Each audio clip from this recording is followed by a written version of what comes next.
അധ്യായം 11. സ്നാപകന്റെ ശിഷ്യന്മാർ. യേശു 12 ശിഷ്യന്മാർക്കും നിർദ്ദേശങ്ങൾ നൽകിയതിനു ശേഷം അവരുടെ പട്ടണങ്ങളിൽ പഠിപ്പിക്കാനും പ്രസംഗിക്കാനുമായി അവിടെ നിന്ന് പുറപ്പെട്ടു. യോഹന്നാൻ കാരാഗൃഹത്തിൽ വെച്ച് ക്രിസ്തുവിന്റെ പ്രവർത്തനങ്ങളെക്കുറിച്ച് കേട്ട് ശിഷ്യന്മാരെ അയച്ച് അവനോട് ചോദിച്ചു, വരാനിരിക്കുന്നവൻ നീ തന്നെയോ, അതോ ഞങ്ങൾ മറ്റൊരുവനെ പ്രതീക്ഷിക്കണമോ? യേശു പറഞ്ഞു, നിങ്ങൾ കേൾക്കുന്നതും കാണുന്നതും പോയി യോഹന്നാനെ അറിയിക്കുക. അന്ധന്മാർ കാഴ്ച പ്രാപിക്കുന്നു, മുടന്തന്മാർ നടക്കുന്നു, കുഷ്ഠരോഗികൾ ശുദ്ധരാക്കപ്പെടുന്നു, ബധിരർ കേൾക്കുന്നു, മരിച്ചവർ ഉയർപ്പിക്കപ്പെടുന്നു, ദരിദ്രരോട് സുവിശേഷം പ്രസംഗിക്കപ്പെടുന്നു. എന്നിൽ ഇടർച്ച തോന്നാത്തവൻ ഭാഗ്യവാൻ. സ്നാപകനെക്കുറിച്ച് സാക്ഷ്യം. അവർ പോയതിനു ശേഷം യേശു ജനക്കൂട്ടത്തോട് യോഹന്നാനെക്കുറിച്ച് സംസാരിക്കാൻ തുടങ്ങി. എന്ത് കാണാനാണ് നിങ്ങൾ മരുഭൂമിയിലേക്ക് പോയത്? കാറ്റത്തുലയുന്ന ഞാങ്ങണയോ? അല്ലെങ്കിൽ വേറെ എന്ത് കാണാനാണ് നിങ്ങൾ പോയത്? മൃദുല വസ്ത്രങ്ങൾ ധരിച്ച മനുഷ്യനെയോ? മൃദുല വസ്ത്രങ്ങൾ ധരിക്കുന്നവർ രാജകൊട്ടാരങ്ങളിലാണുള്ളത്. അല്ലെങ്കിൽ പിന്നെ എന്തിനാണ് നിങ്ങൾ പോയത്? പ്രവാചകനെ കാണാനോ? അതെ, ഞാൻ നിങ്ങളോട് പറയുന്നു, പ്രവാചകനേക്കാൾ വലിയവനെ തന്നെ. ഇവനെപ്പറ്റിയാണ് ഇങ്ങനെ എഴുതിയിരിക്കുന്നത്, ഇതാ നിനക്ക് മുമ്പേ എൻ്റെ ദൂതനെ ഞാൻ അയക്കുന്നു. അവൻ നിന്റെ മുൻപേ പോയി നിനക്ക് വഴിയൊരുക്കും. സത്യമായി ഞാൻ നിങ്ങളോട് പറയുന്നു, സ്ത്രീകളിൽ നിന്ന് ജനിച്ചവരിൽ സ്നാപക യോഹന്നാനേക്കാൾ വലിയവനില്ല. എങ്കിലും സ്വർഗ്ഗരാജ്യത്തിലെ ഏറ്റവും ചെറിയവൻ അവനേക്കാൾ വലിയവനാണ്. സ്നാപക യോഹന്നാന്റെ നാളുകൾ മുതൽ ഇന്നുവരെ സ്വർഗ്ഗരാജ്യം ബലപ്രയോഗത്തിന് വിഷയമായിരിക്കുന്നു. ബലവാന്മാർ അത് പിടിച്ചടക്കുന്നു. യോഹന്നാൻ വരെ സകല പ്രവാചകന്മാരും നിയമവും പ്രവചനം നടത്തി. നിങ്ങൾ സ്വീകരിക്കാൻ തയ്യാറാണെങ്കിൽ ഇവനാണ് വരാനിരിക്കുന്ന ഏലിയ. ചെവിയുള്ളവൻ കേൾക്കട്ടെ. ഈ തലമുറയെ എന്തിനോടാണ് ഞാൻ ഉപമിക്കേണ്ടത്? ചന്തസ്ഥലത്തിരുന്ന് കൂട്ടുകാരെ വിളിച്ച്, ഞങ്ങൾ നിങ്ങൾക്ക് വേണ്ടി കുഴലൂതി, എങ്കിലും നിങ്ങൾ നൃത്തം ചെയ്തില്ല. ഞങ്ങൾ വിലാപഗാനം ആലപിച്ചു, എങ്കിലും നിങ്ങൾ വിലപിച്ചില്ല എന്ന് പറയുന്ന കുട്ടികൾക്ക് സമാനമാണ് ഈ തലമുറ. യോഹന്നാൻ ഭക്ഷിക്കാത്തവനും പാനം ചെയ്യാത്തവനുമായി വന്നു. അവൻ പിശാചുബാധിതനാണെന്ന് അപ്പോൾ അവർ പറയുന്നു. മനുഷ്യപുത്രൻ ഭക്ഷിക്കുന്നവനും പാനം ചെയ്യുന്നവനുമായി വന്നു. അപ്പോൾ അവർ പറയുന്നു, ഇതാ ഭോജനപ്രിയനും വീഞ്ഞുകുടിയനും ചുങ്കക്കാരുടെയും പാപികളുടെയും സ്നേഹിതനുമായ മനുഷ്യൻ. എങ്കിലും ജ്ഞാനം അതിൻ്റെ പ്രവൃത്തികളാൽ നീതീകരിക്കപ്പെട്ടിരിക്കുന്നു. അനുതപിക്കാത്ത നഗരങ്ങൾ. യേശു താൻ ഏറ്റവും കൂടുതൽ അത്ഭുതങ്ങൾ പ്രവർത്തിച്ച നഗരങ്ങൾ മാനസാന്തരപ്പെടാഞ്ഞതിനാൽ അവയെ ശാസിക്കാൻ തുടങ്ങി.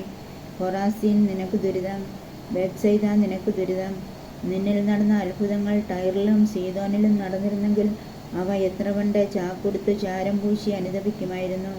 വിധിദിനത്തിൽ ടൈറിനും സീദോനും നിങ്ങളെക്കാൾ ആശ്വാസമുണ്ടാകുമെന്ന് ഞാൻ നിങ്ങളോട് പറയുന്നു. കഫർനാമേ, നീ സ്വർഗം വരെ ഉയർത്തപ്പെട്ടുവെന്നോ? പാതാളം വരെ നീ താഴ്ത്തപ്പെടും.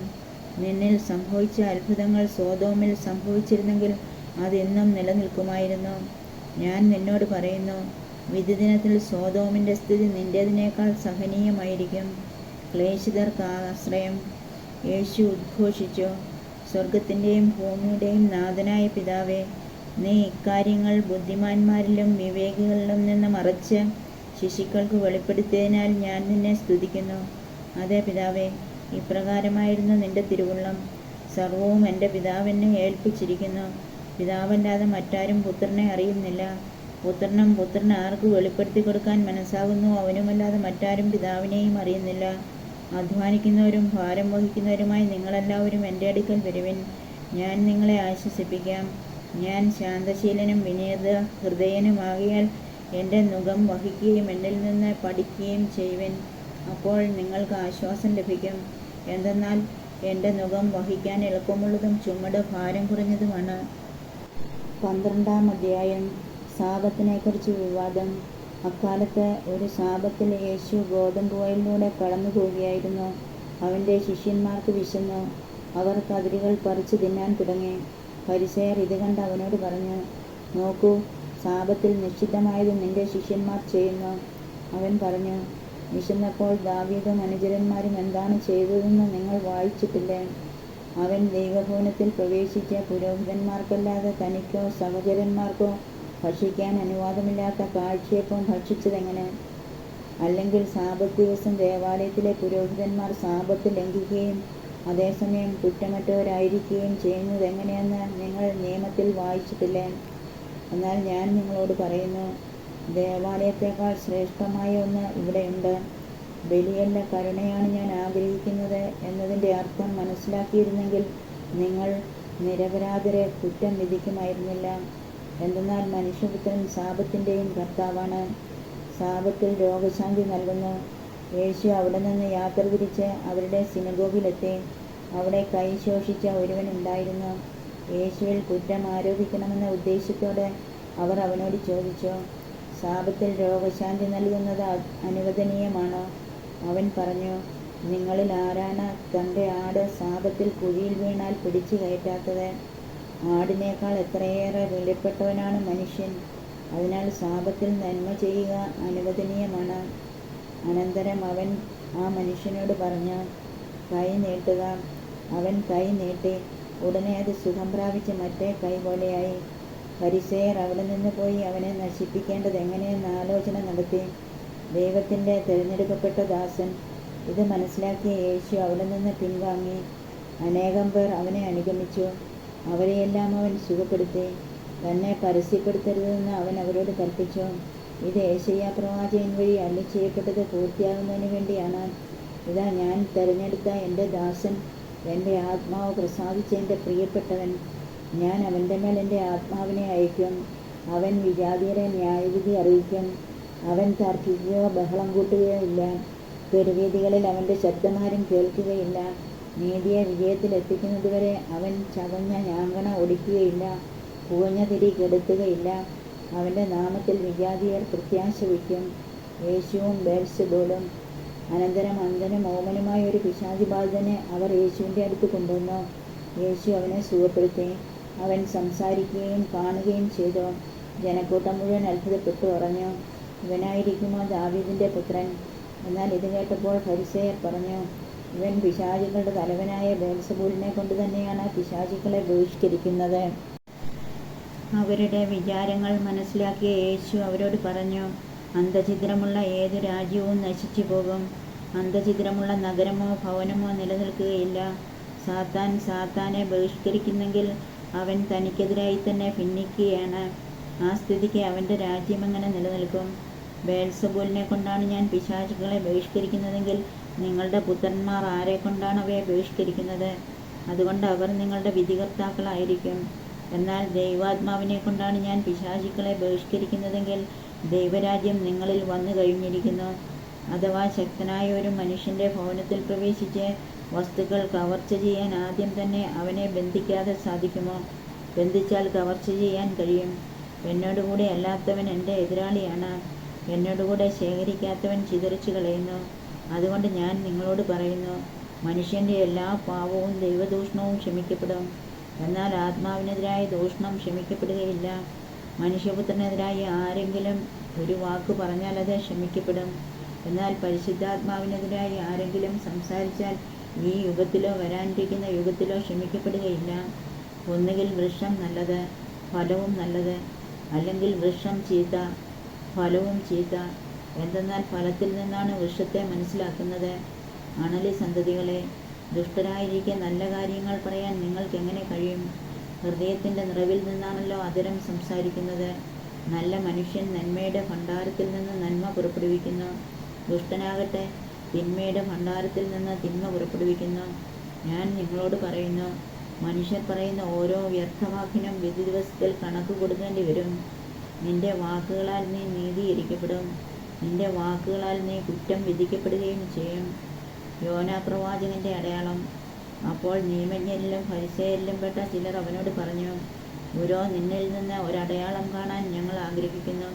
അവൻ മറുപടി പറഞ്ഞു, ദുഷിച്ചതും അവിശ്വസ്തവുമായ തലമുറ അടയാളം അന്വേഷിക്കുന്നു. യോനാ പ്രവാചകന്റെ അടയാളമില്ലാതെ മറ്റൊരടയാളവും അതിന് നൽകപ്പെടുകയില്ല. യോന 3 രാവും 3 പകലും തിമിംഗലത്തിൻ്റെ ഉദരത്തിൽ കിടന്നതുപോലെ മനുഷ്യപുത്രനും 3 രാവും 3 പകലും ഭൂമിക്കുള്ളിലായിരിക്കും. നിനവേ നിവാസികൾ വിധി ദിവസം ഈ തലമുറയോടൊത്ത് എഴുന്നേറ്റ് ഇതിനെ കുറ്റം വിധിക്കും. എന്തെന്നാൽ യോനായുടെ പ്രസംഗം കേട്ടവർ അനുതപിച്ചു. ഇതാ, ഇവിടെ യോനായേക്കാൾ വലിയവൻ. ദക്ഷിണദേശത്തെ രാജ്ഞി വിധി ദിവസം ഈ തലമുറയോടൊത്ത് ഉയർപ്പിക്കപ്പെടുകയും ഇതിനെ കുറ്റം വിധിക്കുകയും ചെയ്യും. എന്തെന്നാൽ സോളമന്റെ വിജ്ഞാനം ശ്രവിക്കാൻ അവൾ ഭൂമിയുടെ അതിർത്തികളിൽ നിന്ന് വന്നെത്തി. ഇതാ ഇവിടെ സോളമനേക്കാൾ വലിയവൻ. അശുദ്ധാത്മാവ് തിരിച്ചു വരുന്നു. അശുദ്ധാത്മാവ് ഒരു മനുഷ്യനെ വിട്ടുപോകുമ്പോൾ അത് ആശ്വാസം തേടി വരണ്ട സ്ഥലങ്ങളിലൂടെ അലഞ്ഞു നടക്കുന്നു, എന്നാൽ കണ്ടെത്തുന്നില്ല. അപ്പോൾ അത് പറയുന്നു, ഞാൻ ഇറങ്ങിപ്പോന്ന എൻ്റെ ഭവനത്തിലേക്ക് തിരിച്ചു ചെല്ലും. അത് മടങ്ങി വരുമ്പോൾ ആ സ്ഥലം ആളൊഴിഞ്ഞും അടിച്ചുവാരി സജ്ജീകരിക്കപ്പെട്ടും കാണുന്നു.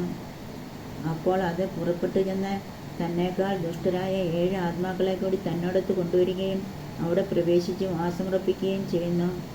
അങ്ങനെ ആ മനുഷ്യൻ്റെ അവസാനത്തെ സ്ഥിതി ആദ്യത്തേതിനേക്കാൾ ശോചനീയമായി തീരുന്നു. ഈ ദുഷിച്ച തലമുറയ്ക്കും ഇതുതന്നെയായിരിക്കും അനുഭവം. യേശുവിൻ്റെ അമ്മയും സഹോദരരും. അവൻ ജനക്കൂട്ടത്തോട് പ്രസംഗിച്ചുകൊണ്ടിരുന്നപ്പോൾ അവൻ്റെ അമ്മയും സഹോദരരും അവനോട് സംസാരിക്കാൻ ആഗ്രഹിച്ച് പുറത്തു നിന്നിരുന്നു. ഒരുവൻ അവനോട് പറഞ്ഞു, നിന്റെ അമ്മയും സഹോദരരും നിന്നോട് സംസാരിക്കാൻ ആഗ്രഹിച്ച് പുറത്തു നിൽക്കുന്നു. യേശു അവനോട് പറഞ്ഞു, ആരാണ് എൻ്റെ അമ്മ, ആരാണ് എൻ്റെ സഹോദരർ? തൻ്റെ ശിഷ്യരുടെ നേരെ കൈ ചൂണ്ടിക്കൊണ്ട് അവൻ പറഞ്ഞു, ഇതാ എൻ്റെ അമ്മയും സഹോദരരും.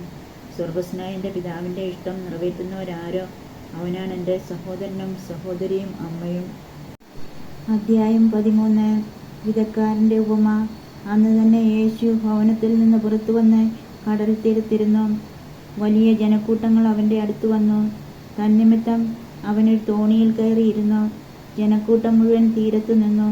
അപ്പോൾ അവൻ വളരെ കാര്യങ്ങൾ ഉപമകൾ വഴി അവരോട് പറഞ്ഞു. വിതക്കാരൻ വിതയ്ക്കാൻ പുറപ്പെട്ടു. അവൻ വിതച്ചപ്പോൾ വിത്തുകളിൽ കുറെ വഴിയരികിൽ വീണു. പക്ഷികൾ വന്നത് തിന്നു. ചിലത് മണ്ണ് അധികമില്ലാത്ത പാറമേൽ വീണു. മണ്ണിന് ആഴമില്ലാതിരുന്നതിനാൽ അത് പെട്ടെന്ന് മുളച്ചു പൊങ്ങി. സൂര്യൻ ഉദിച്ചപ്പോൾ അത് വെയിലേറ്റു വാടുകയും വേരില്ലാതിരുന്നതിനാൽ കരിഞ്ഞു പോവുകയും ചെയ്തു. വേറെ ചിലത് മുൾച്ചെടികൾക്കിടയിൽ വീണു. മുൾച്ചെടികൾ വളർന്ന് അതിനെ ഞെരുക്കിക്കളഞ്ഞു. മറ്റു ചിലത് നല്ല നിലത്ത് വീണു. അത് 100 മേനിയും 60 മേനിയും 30 മേനിയും വിളവ് നൽകി. ചെവിയുള്ളവൻ കേൾക്കട്ടെ.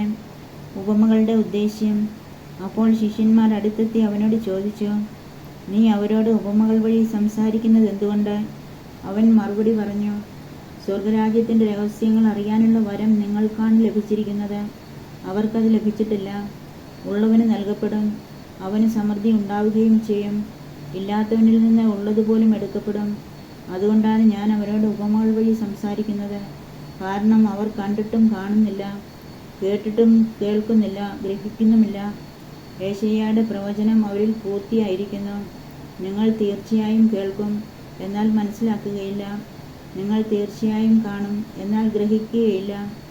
അവർ കണ്ണുകൊണ്ട് കണ്ട്, കാതുകൊണ്ട് കേട്ട്, ഹൃദയം കൊണ്ട് മനസ്സിലാക്കി മാനസാന്തരപ്പെടുകയും ഞാൻ അവരെ സുഖപ്പെടുത്തുകയും അസാധ്യമാകുമാറ് ഈ ജനതയുടെ ഹൃദയം കഠിനമായി തീർന്നിരിക്കുന്നു. ചെവിയുടെ കേൾവി മന്ദീഭവിച്ചിരിക്കുന്നു. കണ്ണവർ അടച്ചു കളഞ്ഞിരിക്കുന്നു. നിങ്ങളുടെ കണ്ണുകൾ ഭാഗ്യമുള്ളവ, എന്തെന്നാൽ അവ കാണുന്നു. നിങ്ങളുടെ കാതുകൾ ഭാഗ്യമുള്ളവ, എന്തെന്നാൽ അവ കേൾക്കുന്നു. സത്യമായി ഞാൻ നിങ്ങളോട് പറയുന്നു, അനേകം പ്രവാചകന്മാരും നീതിമാന്മാരും നിങ്ങൾ കാണുന്നവ കാണാൻ ആഗ്രഹിച്ചു, എങ്കിലും കണ്ടില്ല. നിങ്ങൾ കേൾക്കുന്നവ കേൾക്കാൻ ആഗ്രഹിച്ചു, എങ്കിലും കേട്ടില്ല. വിതക്കാരൻ്റെ ഉപമ വിശദീകരിക്കുന്നു. അതിനാൽ വിതക്കാരൻ്റെ ഉപമ നിങ്ങൾ കേട്ടുകൊള്ളുവിൻ. രാജ്യത്തിൻ്റെ വചനം കേട്ടിട്ട് മനസ്സിലാകാതിരിക്കുന്നവനിൽ നിന്ന് അവൻ്റെ ഹൃദയത്തിൽ വിതയ്ക്കപ്പെട്ടത് ദുഷ്ടൻ വന്ന് അപഹരിക്കുന്നു. ഇതാണ് വഴിയരികിൽ വീണ വിത്ത്. വചനം കേട്ടിട്ട് ഉടനെ സസന്തോഷം സ്വീകരിക്കുകയും തന്നിൽ വേരില്ലാത്തതിനാൽ അല്പനേരം മാത്രം നിലനിന്നിട്ട് വചനത്തെ പ്രതി ക്ലേശവും പീഡയും ഉണ്ടാകുമ്പോൾ തൽക്ഷണം വീണുപോകുകയും ചെയ്യുന്നവനാണ് പാറമേൽ വീണ വിത്ത്. ഒരുവൻ വചനം ശ്രവിക്കുന്നു, എന്നാൽ ലൗകിക വ്യഗ്രതയും ധനത്തിൻ്റെ ആകർഷണവും വചനത്തെ ഞെരുക്കുകയും അത് ഫലശൂന്യമാകുകയും ചെയ്യുന്നു. ഇവനാണ് മുള്ളുകളുടെ ഇടയിൽ വീണ വിത്ത്. വചനം കേട്ട് ഗ്രഹിക്കുന്നവനാണ് നല്ല നിലത്ത് വീണ വിത്ത്. അവൻ 100 മേനിയും 60 മേനിയും 30 മേനിയും ഫലം പുറപ്പെടുവിക്കുന്നു. കളകളുടെ ഉപമ. മറ്റൊരു ഉപമ അവൻ അവരോട് പറഞ്ഞു. ഒരുവൻ വയലിൽ നല്ല വിത്ത് വിതയ്ക്കുന്നതിനോട് സ്വർഗരാജ്യത്തെ ഉപമിക്കാം. ആളുകൾ ഉറക്കമായപ്പോൾ അവൻ്റെ ശത്രു വന്ന് ഗോതമ്പിനിടയിൽ കള വിതച്ചിട്ട് കടന്നു കളഞ്ഞു. ചെടികൾ വളർന്ന് കതിരായപ്പോൾ കളകളും പ്രത്യക്ഷപ്പെട്ടു. വേലക്കാർ ചെന്ന് വീട്ടുടമസ്ഥനോട് ചോദിച്ചു, യജമാനെ, നീ വയലിൽ നല്ല വിത്തല്ലേ വിതച്ചത്? പിന്നെ കളകൾ ഉണ്ടായത് എവിടെ നിന്ന്? അവൻ പറഞ്ഞു, ശത്രുവാണിത് ചെയ്തത്. വേലക്കാർ ചോദിച്ചു, ഞങ്ങൾ പോയി കളകൾ പറിച്ചു കൂട്ടട്ടെ? അവൻ പറഞ്ഞു, വേണ്ട. കളകൾ പറിച്ചെടുക്കുമ്പോൾ അവയോടൊപ്പം ഗോതമ്പ് ചെടികളും നിങ്ങൾ പിഴുതുകളഞ്ഞെന്ന് വരും. കൊയ്ത്തുവരെ അവ രണ്ടും ഒരുമിച്ച് വളരട്ടെ. കൊയ്ത്തുകാലത്ത് ഞാൻ കൊയ്ത്തുകാരോട് പറയും, ആദ്യമേ കളകൾ ശേഖരിച്ച് തീയിൽ ചുട്ടുകളയുവാൻ അവ കെട്ടുകളാക്കി വയ്ക്കുവിൻ. ഗോതമ്പ് എൻ്റെ ധാന്യപ്പുരയിൽ സംഭരിക്കുവിൻ. കടുകുമണിയുടെയും പുളിമാവിൻ്റെയും ഉപമ. വേറൊരുപമ അവൻ അവരോട് പറഞ്ഞു, സ്വർഗരാജ്യം ഒരുവൻ വയലിൽ പാകിയ കടുകുമണിക്ക് സദൃശം. അതെല്ലാ വിത്തിനേക്കാൾ ചെറുതാണ്. എന്നാൽ വളർന്നു കഴിയുമ്പോൾ അത് മറ്റു ചെടികളേക്കാൾ വലുതായി ആകാശപ്പറവകൾ വന്ന് അതിൻ്റെ ശിഖരങ്ങളിൽ ചേക്കേറാൻ തക്കവിധം മരമായി തീരുന്നു. മറ്റൊരു ഉപമ അവൻ അവരോട് അരുളിച്ചെയ്തു, 3 ഇടങ്ങഴി മാവിൽ അത് പുളിക്കുവോളം ഒരു സ്ത്രീ ചേർത്ത പുളിപ്പിന് സദൃശമാണ് സ്വർഗരാജ്യം. ഇതെല്ലാം യേശു ഉപമകൾ വഴിയാണ് ജനക്കൂട്ടത്തോട് അരുളിച്ചെയ്തത്. ഉപമകളിലൂടെയല്ലാതെ അവനൊന്നും അവരോട് പറഞ്ഞിരുന്നില്ല. ഞാൻ ഉപമകൾ വഴി സംസാരിക്കും. ലോകസ്ഥാപനം മുതൽ നിഗൂഢമായിരുന്നവ ഞാൻ പ്രസ്താവിക്കുമെന്ന പ്രവാചക വചനം പൂർത്തിയാകാനായിരുന്നു ഇത്. കളകളുടെ ഉപമ വിശദീകരണം. ജനക്കൂട്ടത്തെ പറഞ്ഞയച്ചിട്ട് അവൻ വീട്ടിലേക്ക് വന്നു. ശിഷ്യന്മാർ അവൻ്റെ അടുത്ത് വന്ന് അപേക്ഷിച്ചു, വയലിലെ കളകളെ സംബന്ധിക്കുന്ന ഉപമ ഞങ്ങൾക്ക് വിശദീകരിച്ചു തന്നാലും. അവൻ ഉത്തരം പറഞ്ഞു, നല്ല വിത്ത് വിതയ്ക്കുന്നവൻ മനുഷ്യപുത്രനാണ്. വയൽ ലോകവും. നല്ല വിത്ത് രാജ്യത്തിൻ്റെ പുത്രന്മാരും കളകൾ ദുഷ്ടൻ്റെ പുത്രന്മാരുമാണ്. അവ വിതച്ച ശത്രു പിശാചാണ്. കൊയ്ത്ത് യുഗാന്തമാണ്.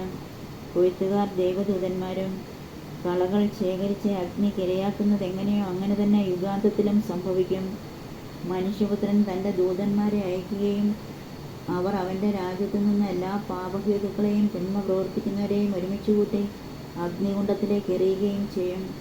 അവിടെ വിലാപവും പല്ലുകടിയും ആയിരിക്കും. അപ്പോൾ നീതിമാന്മാർ തങ്ങളുടെ പിതാവിൻ്റെ രാജ്യത്തിൽ സൂര്യനെപ്പോലെ പ്രശോഭിക്കും. ചെവിയുള്ളവൻ കേൾക്കട്ടെ. നിധിയുടെയും രത്നത്തിൻ്റെയും വലയുടെയും ഉപമകൾ. സ്വർഗരാജ്യം വയലിൽ ഒളിച്ചു വച്ചിരിക്കുന്ന നിധിക്ക് തുല്യം. അത് കണ്ടെത്തുന്നവൻ അത് മറച്ചു വയ്ക്കുകയും സന്തോഷത്തോടെ പോയി തനിക്കുള്ളതെല്ലാം വിട്ട് ആ വയൽ വാങ്ങുകയും ചെയ്യുന്നു. വീണ്ടും സ്വർഗരാജ്യം നല്ല രത്നങ്ങൾ തേടുന്ന വ്യാപാരിക്ക് തുല്യം. അവൻ വിലയേറിയ ഒരു രത്നം കണ്ടെത്തുമ്പോൾ പോയി തനിക്കുള്ളതെല്ലാം വിറ്റ് അത് വാങ്ങുന്നു. സ്വർഗരാജ്യം എല്ലാത്തരം മത്സ്യങ്ങളെയും ശേഖരിക്കാൻ കടലിൽ എറിയപ്പെട്ട വലയ്ക്ക് തുല്യം. വല നിറഞ്ഞപ്പോൾ അവർ അത് കരയ്ക്ക് വലിച്ചു കയറ്റി. അവർ അവിടെ ഇരുന്ന് നല്ല മത്സ്യങ്ങൾ പാത്രത്തിൽ ശേഖരിക്കുകയും ചീത്ത മത്സ്യങ്ങൾ പുറത്തേക്ക് എറിയുകയും ചെയ്തു. യുഗാന്തത്തിലും ഇതുപോലെ സംഭവിക്കും. ദൈവദൂതന്മാർ ദുഷ്ടന്മാരെ നീതിമാന്മാരിൽ നിന്ന് വേർതിരിക്കുകയും അഗ്നികുണ്ഡത്തിലേക്ക് എറിയുകയും ചെയ്യും. അവിടെ വിലാപവും പല്ലുകടിയും ആയിരിക്കും. നിങ്ങൾ ഇതെല്ലാം ഗ്രഹിച്ചുവോ? അവൻ ചോദിച്ചു. ഉവ്വ്, അവർ ഉത്തരം പറഞ്ഞു. അവൻ തുടർന്നു, സ്വർഗരാജ്യത്തിൻ്റെ ശിഷ്യനായി തീർന്ന ഓരോ നിയമജ്ഞനും തൻ്റെ നിക്ഷേപത്തിൽ നിന്ന് പുതിയതും പഴയതും പുറത്തെടുക്കുന്ന വീട്ടുടമസ്ഥന് തുല്യൻ. സ്വന്തം നാട്ടിൽ അവഗണിക്കപ്പെടുന്നു. യേശു ഈ ഉപമകൾ അവസാനിപ്പിച്ച ശേഷം അവിടെ നിന്ന് പുറപ്പെട്ട് സ്വദേശത്ത് വന്ന് അവരുടെ സിനഗോഗിൽ പഠിപ്പിച്ചു. അവർ വിസ്മയഭരിതരായി ചോദിച്ചു, ഇവൻ ഈ ജ്ഞാനവും ശക്തിയും എവിടെ നിന്ന്? ഇവൻ ആ തച്ചൻ്റെ മകനല്ലേ? മറിയമല്ലേ ഇവൻ്റെ അമ്മ? യാക്കോബ്, ജോസഫ്, ശിമയോൻ, യൂദാസ് എന്നിവരല്ലേ ഇവൻ്റെ സഹോദരന്മാർ? ഇവൻ്റെ സഹോദരിമാരെല്ലാം നമ്മുടെ കൂട്ടത്തിലുണ്ടല്ലോ. പിന്നെ ഇവന് ഇതെല്ലാം എവിടെ നിന്ന്? അവർക്ക് അവനിൽ ഇടർച്ചയുണ്ടായി. യേശു അവരോട് പറഞ്ഞു, പ്രവാചകൻ സ്വദേശത്തും സ്വഭവനത്തിലുമല്ലാതെ മറ്റെങ്ങും അവമതിക്കപ്പെടുന്നില്ല. അവരുടെ അവിശ്വാസ നിമിത്തം അവൻ അവിടെ അധികം അത്ഭുതങ്ങൾ പ്രവർത്തിച്ചില്ല.